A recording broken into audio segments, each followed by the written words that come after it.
Okay, I'm going to show you how to record a part for our little cloud orchestra experiment. I'd like to get as many students to do a simple song because putting these videos together takes a lot of time, and the longer the video is, the harder it is. The longer the song is, the harder the song is, the less people will participate successfully. I'd love to see a video full of 30 kids all playing Lightly Row together, and we can go on to harder songs later. But just let's see if I can make it all work as far as coordinating it and figuring out my workflow on the editing side. So I want to show you how to do it from the perspective of looking over my shoulder on a computer, and I think this should work on yours. If not, there's a couple workarounds I have in mind. So you get your computer ready to see the Flipgrid in one tab. Okay, I did a screen recording on a different video, so this one's just me using my phone to show you what the screen looks like. So I've got the Flipgrid ready, and I'll click. I want to add to the Flipgrid here. I read the instructions. It says metronome set at 66 beats per minute, or using the smart music to keep you on time. So I'll go to my smart music and log in once I'm on the home screen. In the search category, I type in Lightly Row. Let's see, I spelled it wrong. Let's see if it even finds it for us. No match. The search function on smart music works pretty well, but it also has some surprises sometimes. But I've never made one before, so I have to find it in our Essential Elements for Strings book. So there's a lot of people that use Lightly Row. It's an English folk song, so it's very commonly used. So the Essential Elements 2000 for Strings, book 1, open, and then it says, what song do you want to play? Okay, and it's all the way down at number 91. So scroll down there or type it in. You can type in 91. It'll take you there. Oops.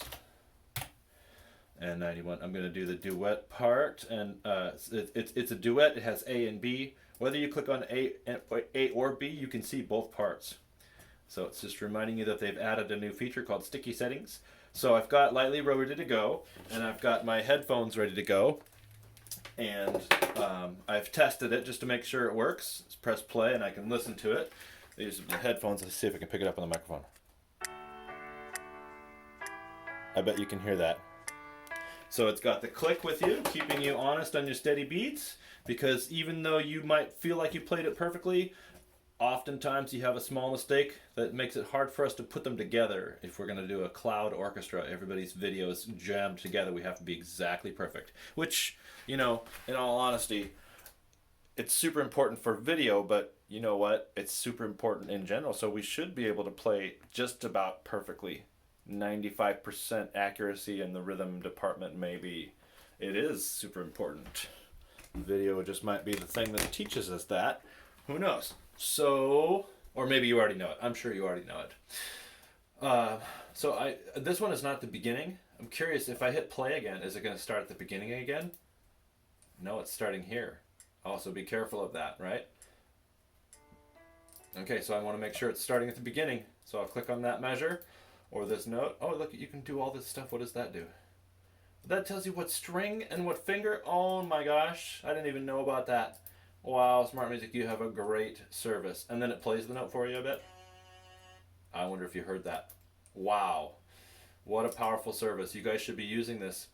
No wonder it's expensive. So I'm ready to go on this measure, and I'm in the Flipgrid, and I start my Flipgrid. It'll count me down, and I've got 5-minute limit on this, so you've got plenty of time.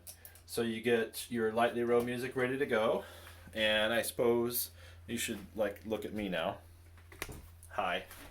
So I'm going to put on my headphones so that I don't want to have the sound of your song, right, going through on the recording. So when I'm making this Flipgrid recording, it's using my computer's microphone, and so you want to listen to the backup track and the metronome, and you don't want to hear that in the recording. You only want to hear, because Flipgrid's recording right now. Let's see. Yep, it's still recording. And I go and play, and this is my cello from my childhood. This is the cello I learned on. I'm a lucky guy. Okay, I'm hitting play on the smart music, and I know that my video is still recording. Ready.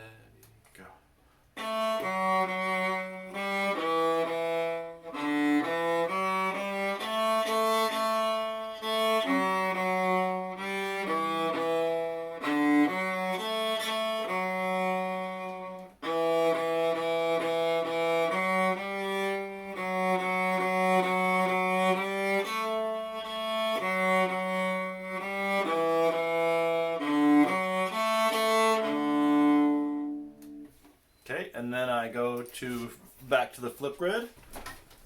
Sorry. And I click back over to my Flipgrid, and then I hit next. Now it's playing it back to me, and I can listen to it and watch. I suggest you don't really watch because if you messed up, whatever, send it in. Because a lot of times when you listen to yourself again and again, you try another time and you try another time, you go into this spiral of shame and disappointment, and just get it done. Just get it done. So that's my suggestion: is don't worry about it. And you make a selfie. So you go, yeah, I don't know how to make a selfie. So that's good.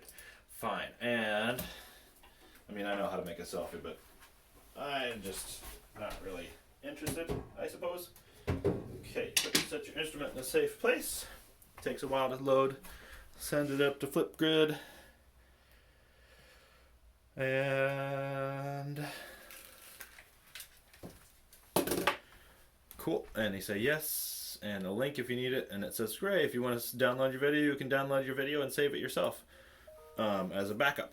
And it's done. Okay, so that is how you send in the Flipgrid. Now, I'm going to do a couple more recordings and then try and put them together and show you what the editing process looks like and show you final product so you can all turn in a Lightly Row and can so we can be awesome in this new learning realm. Okay, bye.